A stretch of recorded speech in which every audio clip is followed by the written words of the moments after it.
Heavenly Father, let my words help those who hear me to know and love you more. To your glory. In Jesus' name, amen. I'm going to move this because I'm clumsy, and I'm just clumsy enough to probably trip and kill myself. About 9 or 10 months back, God started preparing me. As is often the case, at the time I didn't know that he was preparing me or what he was preparing me for. I was working about 35 hours a week as an elderly caregiver companion. I had 3 clients, but the majority of my time was spent with an 89-year-old woman. And I would start my shift with her at 4 a.m., Monday through Friday.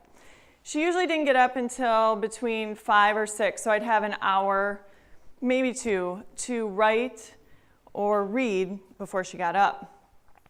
So back about 10 months ago, I started reading the second half of the book of Jeremiah. Jeremiah 37 starts like this. Zedekiah was made king of Judah. Neither he nor his attendants nor the people of the land paid any attention to the words that the Lord had spoken through Jeremiah the prophet. Did you catch that? The king didn't listen. The king's attendants didn't listen.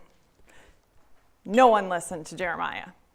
Do you remember those old Verizon commercials where the guy was walking around the country going, "Can you hear me now?" Yeah, Jeremiah was talking, and everybody was like, "Don't want to hear it. Just get out of my face. Get away." So let me fill you in on what was going on at the time. Jerusalem was under siege. Babylon was at the gates just waiting for the food and water to run out. And Israel was looking to Egypt to be their savior. As in, Egypt would come, scare the big bad Babylonians away, and then we can just eat, drink, and be merry. And for a second, it seemed like that might actually happen. Egypt marched out, the Babylonians heard about it, so they went to meet him. Israel, Jerusalem, got the champagne glasses out. This is it, man. So Jeremiah, like a lot of other people in the city, decided this was his opportunity to leave the city. He only got as far as the gates, and he was detained by a guard there at the gates, who said, "Not you, Jeremiah, you're not going anywhere. We've all heard what you've been saying. They're coming back. They're going to take the city. You're all going to be carried away." Now, it's not that Jeremiah was a killjoy. It's just that he and God had been working on their relationship for a while. God had come to Jeremiah with those now familiar words to us. "Before I formed you in the womb, I knew you. Before you were born, I set you apart. I appointed you as a prophet to the nations." And Jeremiah said, yeah, that's catchy, but no thanks. And it's important for you 18 to 25-year-olds to know why he said that. He said, "I don't know how to speak. I am only a child." And God said, "What was I thinking? You're right. I'll tell you what. I'll give you 10 years, live it up. I'll come back and we'll do business." Only that's not what God said. God said, "Jeremiah, don't tell me you're only a child. You must go to who I send you to go. You must say what I tell you to say." My study Bible puts it like this. Youth and inexperience do not disqualify when God calls. He equips and sustains those he commissions. And if you are hearing this today, God's got work for you to do, right where you're at. What, you say, what could God possibly want from me? He wants your heart. He wants you to dedicate your life to him. He wants you to own the gift. Daniel, Shadrach, Meshach, and Abednigo, they were about 14 or 15 years old probably when they were carried off to Babylon. And they made a decision early on. They may live in Babylon, but Babylon wasn't going to take their faith from them. David was just a young man when he went to face Goliath. While all the more mature men in the army were sitting there with their legs shaking, David, a young man in the courage of the Lord, went out to defeat Israel's giant. Samuel was just a small boy when God started talking to him. God's got work for you to do. Is there a good chance you're going to screw it up? Probably. Ask any of us who have been doing ministry for any amount of time. Pastor Chevy's devotion, perfect example. Are we perfect? Do we make some mistakes along the way? Absolutely. What did Jeremiah do? Jeremiah, he started working for the Lord until it got hard. And then in Jeremiah 15, we read this. This is Jeremiah talking to God. Think of how I suffer for your sake. When your words came, I ate them. They were my joy and my heart's delight, for I bear your name, Lord God Almighty. I never sat in the company of revelers, partiers. I never made merry with them. I sat alone because your hand was on me, and you had filled me with indignation.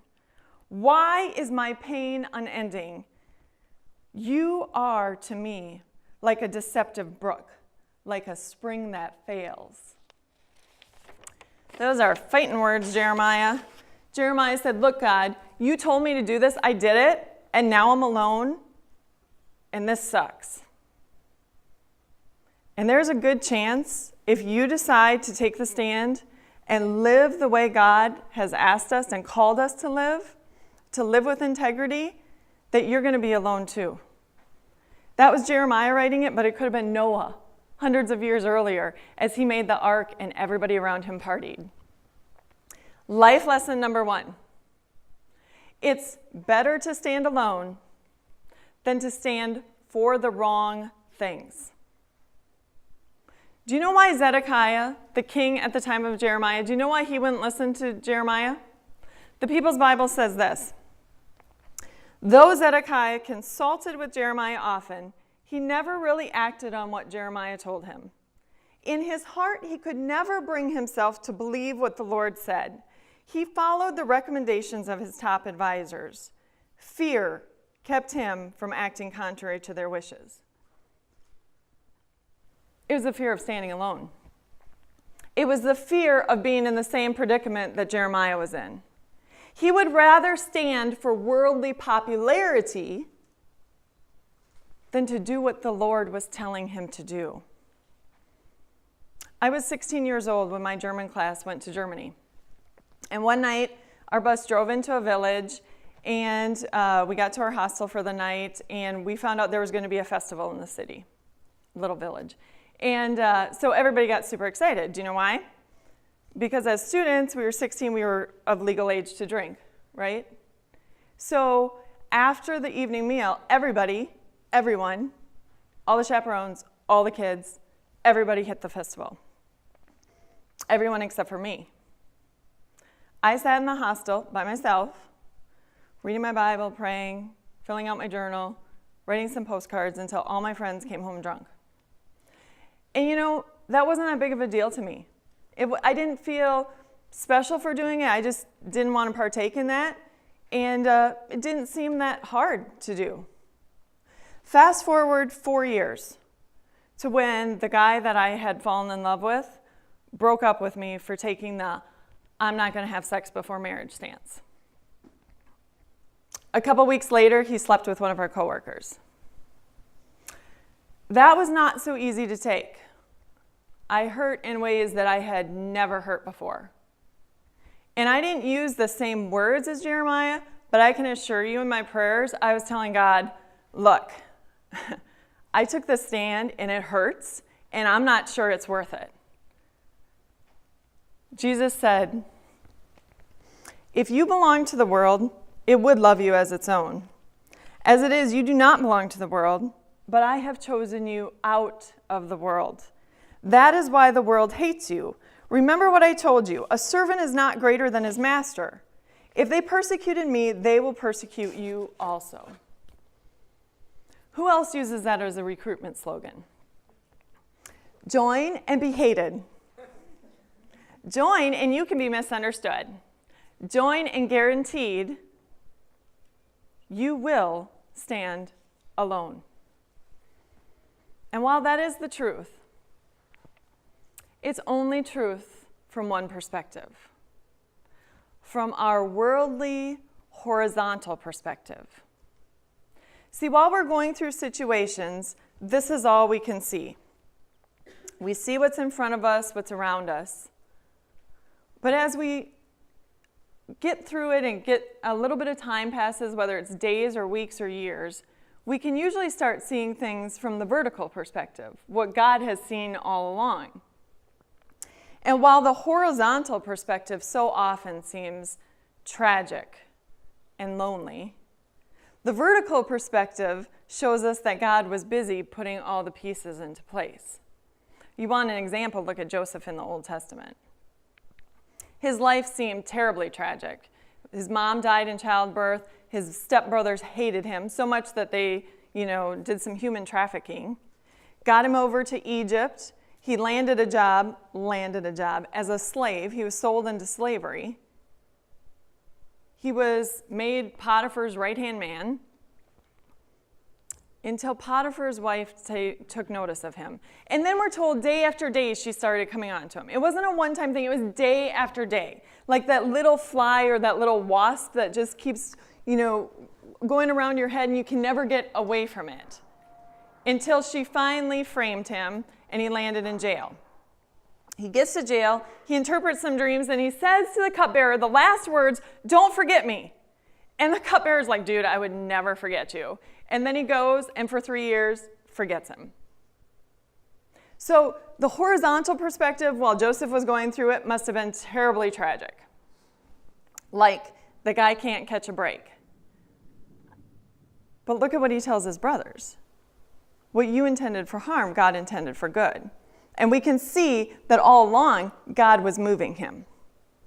He didn't want Joseph in Canaan. He wanted him in Egypt. He didn't want him serving Potiphar for the rest of his life. He wanted him serving Pharaoh. What I didn't know back when I started reading the book of Jeremiah is that my time was coming. And it was going to hit like a tidal wave and sweep me just completely off my feet. So it was a Monday morning at 4 a.m., the middle of July. I went into work as I did every other Monday morning. And my coworker, who I was relieving for the shifts, she just mentioned very nonchalantly, "Hey, I was called into the CEO's office over the weekend." I'm like, "Well, what could he possibly want?" And she said, "Well, he wanted to know if we knew that we're not complying with the law by taking care of this woman." And I said, "What law? What are you talking about?" She said, "Yeah, that was my deal too. I had no idea what he was talking about." But turns out that in Minnesota, they have passed a law recently that anyone who's taking care of someone who's not in a home health care, either institution or with a company, if you're private, you have to be licensed by the state. Okay, what do we have to do to become licensed? She said, "I don't know." So over the course of the next couple days, the two of us looked into it, found out it was not by any means impossible. It was just extremely expensive and extensive. So without being licensed, we could all have one client for 14 hours a week. That was our limit. So that was on Monday. On Saturday, we met as a group. And it took about 5 minutes for me to figure out I was not at the meeting that I thought I was going to. I thought I was going to a meeting of my coworkers where we were going to say, who was going to become licensed. And if none of us were going to become licensed, then what we were going to do to transition her into different care. But I got to the meeting, and within a couple of minutes, all of my coworkers said, "I don't care about the law. The only thing we have to figure out," they said, "is how to make it look like we're complying with the law so we're not called into the CEO's office again." I spoke up a couple of times, and then I excused myself. I went home and talked to my husband, called a couple close, trusted friends, and then I called and quit my job effective immediately. So on Friday, I was working 35 hours a week, bringing home a good paycheck. And on Sunday, I was unemployed. I saved the one client that I had that I worked 3 hours a week for. So 35 versus 3. But here's the thing. To have stayed would have been far worse. To stay would mean that I was willing to stand for duplicity. See, I've been teaching Bible studies and Sunday school and writing books and blogging and speaking for a long time. And when I do those things, I tell people to do what God says and that we can trust him. And sometimes you have to do the right thing, even if it's the hard thing. So if I would have done anything else, that would have meant everything that I've done was just lip service. The question is, what are you going to stand for?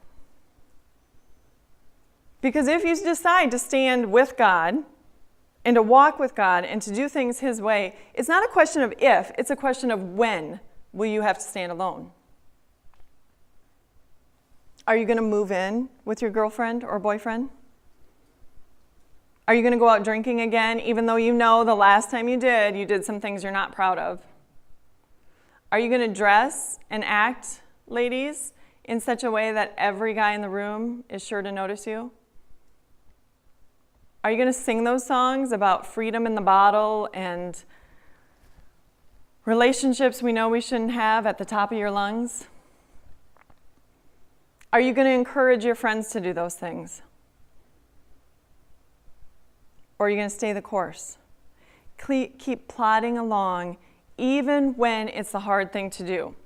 The Apostle John said this: "Do not love the world or anything in the world. If anyone loves the world, love for the Father is not in them. For everything in the world, the lust of the flesh, the lust of the eyes, and the pride of life, come not from the Father, but from the world. The world and its desires pass away, but whoever does the will of God lives forever." Someone will say, well, I think you can do both.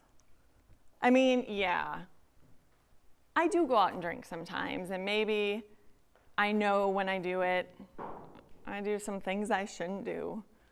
Or, yeah, I know that I shouldn't watch that program. I do know that, it's not very good. But, listen, I still go to church. To that I say slippery slope. My grandpa used to use this analogy. Why would you want to walk in the mud when you can walk on the sidewalk? Look at how it turned out for the people in the Bible, okay? Look at Lot.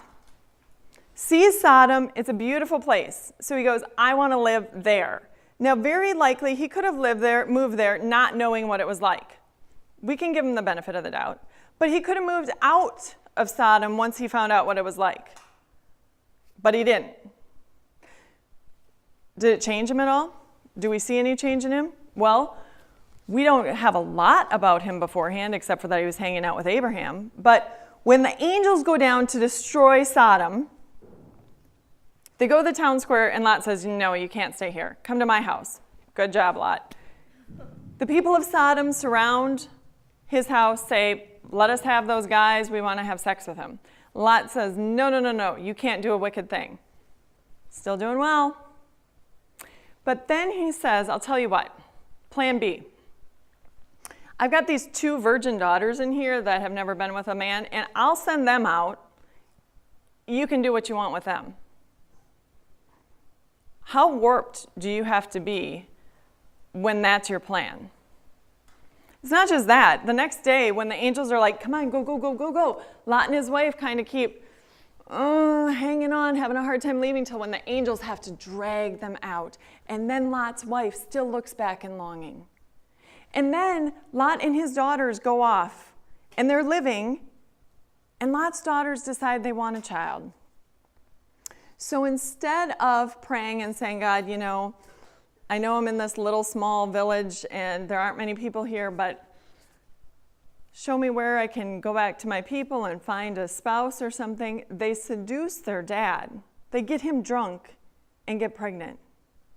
Do you think that Sodom and its ideologies leaked into Lot and his daughters? I think so. What about King Saul, first king of the Israelites? When we first read of him, he's too scared to be king. But very early on, he finds that fame and notoriety feels pretty good. So he starts listening to his soldiers instead of God. And God rejected him. How about Zedekiah? The king at the time of Isaiah. Couldn't stand for the things of God. What happened to him? The last thing that he saw was his sons being killed in front of him. The Babylonians plucked his eyes out and drug him away. How about Judas? Judas was hearing the word. He was going to church all the time. He was walking with Jesus. And in the end, money meant more. And so he betrayed, he sold Jesus, and then he hung himself. Life lesson number 2.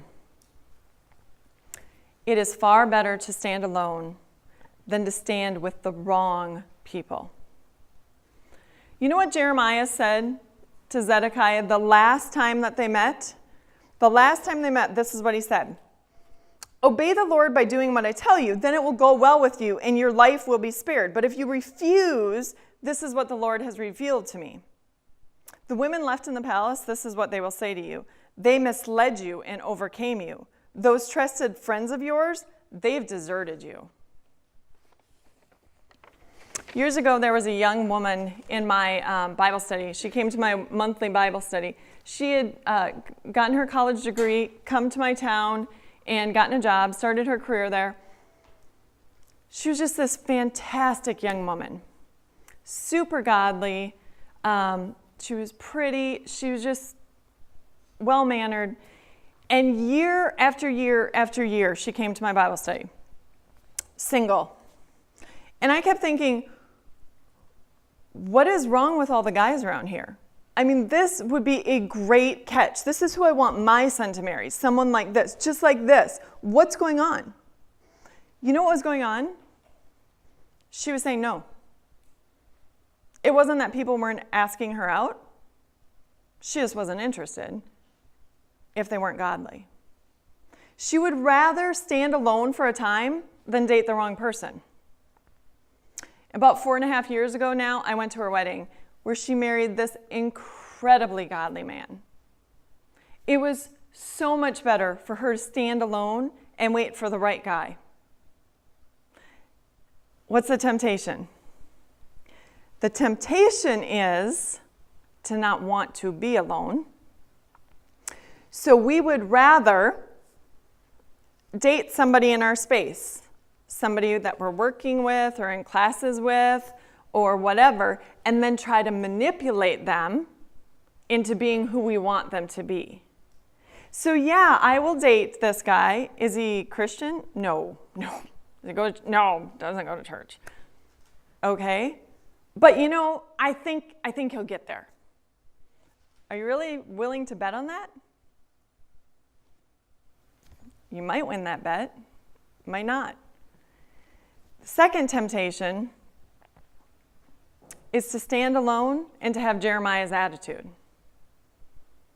So while we're standing alone, be saying to God, well, yeah, I'm standing alone, God, but this stinks. And right now, I'm not sure you're worth it. Do you know what God said to Jeremiah when Jeremiah talked to him that way? This is how God responded. If you repent, Jeremiah, I will restore you so you can serve me. If you utter worthy, not worthless words, you will be my spokesman. Let this people turn to you, but you must not turn to them, declares the Lord. You want to stand with other people? You think that's the better route? Try it. See how it goes. Because I guarantee you, there's just no consolation to walking with God. When I walked away from my job, I really didn't know what was going to happen. I didn't know if my family would have to sell a car or a house or how we were going to pay the bills or what was going to happen. I knew beyond a shadow of a doubt that God would not let us starve. And I just kept saying to God, you know what, Lord? I trust you. You know what God showed me? He showed me how big he is. And he showed me that there are absolutely no limit to his pockets. Money started coming in from places that I could have never expected or imagined.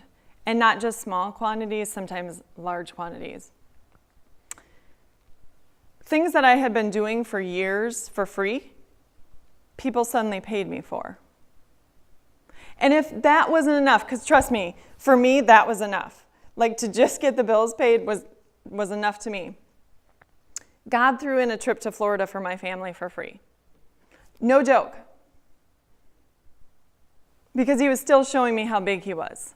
The second time I met a couple, never met them, mutual friends. We have some mutual friends. They said to me, we have a house down in Florida. Would you like to take your family there for a week? You can stay in our house for free. And I was like, yeah, but then there's the air flare. That's nice, thank you, but probably not going to happen. I told one friend, and then I forgot about it. 2 weeks later, that friend called back and she said, Amber, what's up? Are you guys going to go to Florida or what? I'm like, gave her the list of excuses. She's like, no, stop. You look into airfare and you go look into some of this other stuff. So my husband had gotten a week off of work just 3 weeks from the day that my friend called. So I typed in the dates, more to prove her wrong than anything, and the airline tickets come up $68 a piece. And I'm thinking, for $68, you can't even buy the fuel to get to Florida from Minnesota. So, somewhere over Kentucky, the pilot's going to come on and say, okay, guys, we got to make a stop. So we're going to pass the hat around and everybody can chip in some money. And then maybe we'll make it to Florida. But anyway, I talked to my husband. I'm like, $68. What do you think? He's like, buy the tickets. So I quick called the people and I'm like, hey, remember when you offered us your house? Were you serious? Yes, go. Okay. Next thing, I looked into the rental car. There's 6 of us in our family. Can't get a car, have to get a van. $474. Bit the bullet, rented it. Go to do an errand that week that I do every week for a woman. Every week, do the same errand for the woman. Get there, and on the back of the door, when I close the door, there's an envelope. Amber. Inside is a check for $500. Enjoy your trip to Florida. Rental car is paid for. The night before we leave, I get my mail in. There's a card. And inside the card is a gift card for a grocery store chain in Florida with enough money on it to feed my family for most of the week. Are you kidding me? Standing for the things of God is not the option for when your first and second and third and fourth choice fall through. Walking with God is the why would you even consider any other option. It's not just me. Look at God's people of all time. Read the Bible. God called Abraham out, right? He called him to go out from his ancestors, and he plants him in Canaan, and he says, Abraham, this whole area is going to be yours. And by the way, look up. Can you count those stars? Your descendants are going to be more numerous than that. All believers of all time will be referred to as your descendants. Ruth walked out of Moab alone. She left her people, she walks out alone, and she walks into the line of the Savior. Esther alone walked into her husband's courts and saved the people. Daniel, Shadrach, Meshach, Abednigo, the Apostle Paul, they all have these stories of God providing for them in miraculous ways when they step out alone. Which brings us to life lesson number 3. When you stand with God, you're never alone. When Jesus was ascending into heaven, he said, I am with you always to the very end of the age. There is no place on earth, no dorm room, no back room at work, no place in traffic that you're out of God's sight. When you pray to him, you never get the no service or out of range message. And not only is God with us, his people are with us. That's not to say we can't push them away. Remember Elijah? Elijah had that super victorious spiritual moment on the mountain where he challenged the prophets of Baal to that showdown with the offering. You call on Baal, see if he'll light the fire. I'll call on God. We know what happened. They called on, the prophets of Baal called on their God, which wasn't a God at all, so nothing happened. God rained down fire from heaven. Elijah said, kill the prophets of Baal. They are false prophets. Let's rid our land of them. And then he went to the very top of Jezebel's hit list. And this is what we read next. Elijah was afraid and ran for his life. When he came to Beersheba in Judah, he left his servant there, while he himself went a day's journey into the wilderness. He came to a broom bush, sat down under it, and prayed that he might die. I've had enough, Lord, he said. Just take my life. I'm no better than my ancestors. Then he lay down under the bush and fell asleep. Do you remember what happened next? Elijah was there ready to die all alone. And God said, what a bummer, you are all alone. That's where you are going to die.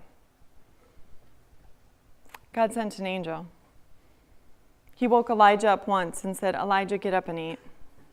Elijah fell back asleep. The angel came and woke him up a second time. Said, Elijah, get up and eat. The journey is too long. It's too much for you.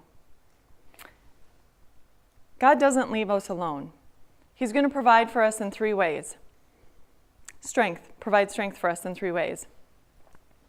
In the book of Romans, we're told that he will either strengthen us by his word, by the revelation of the mysteries of God, which is all these ways that he works things out in our life, or by command. He will command someone or an angel to help us. Do not push your Christian friends away.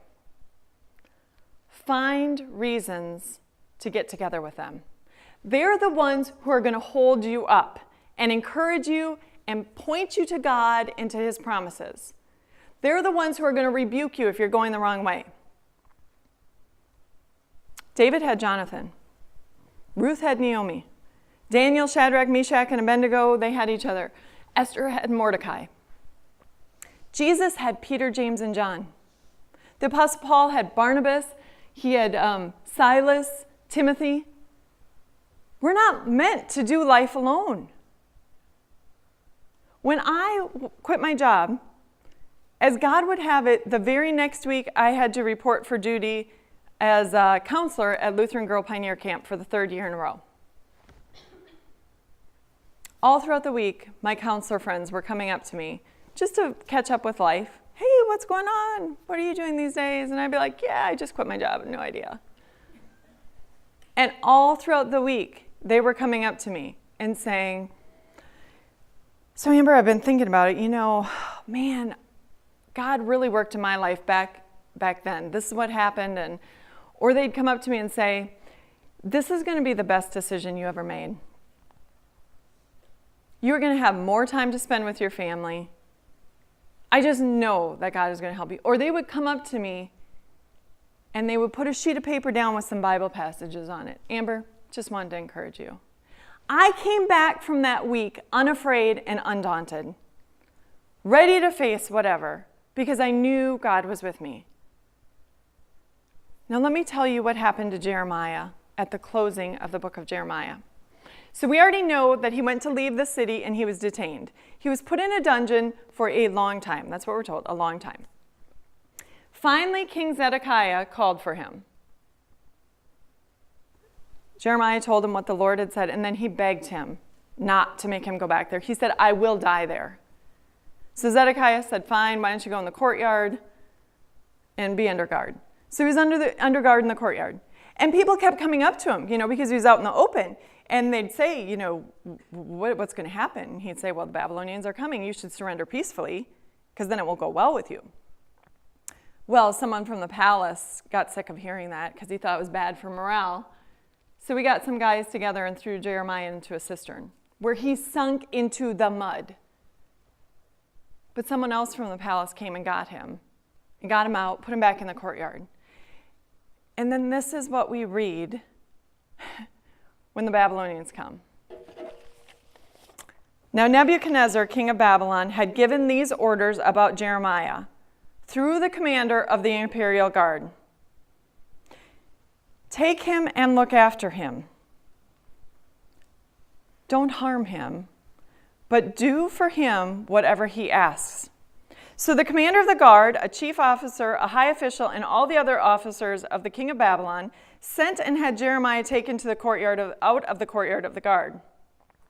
They turned him over to Gedaliah to take him back to his home. So he remained among his people.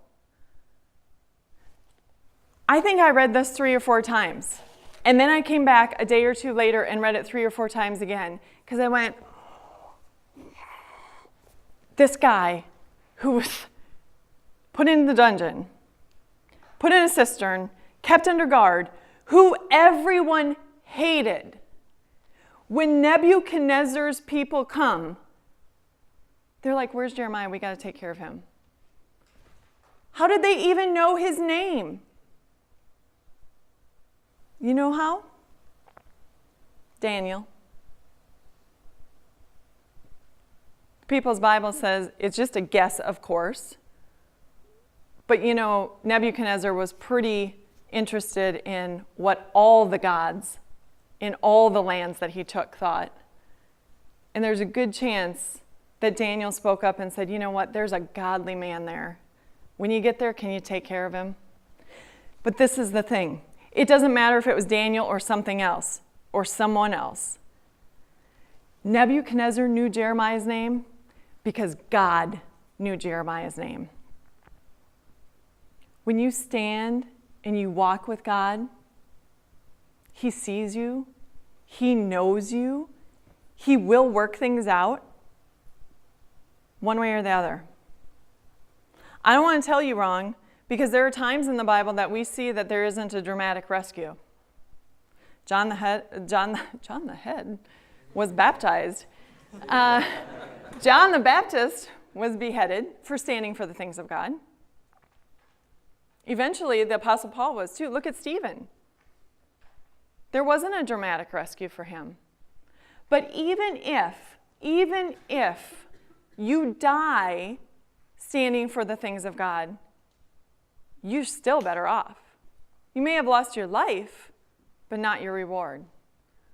Jesus said, "Be faithful to the point of death, and I will give you the crown of life." When you walk with God, you're aligning yourself with the sovereign of the universe.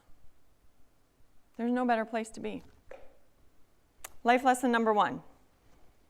It's better to stand alone than to stand for the wrong things.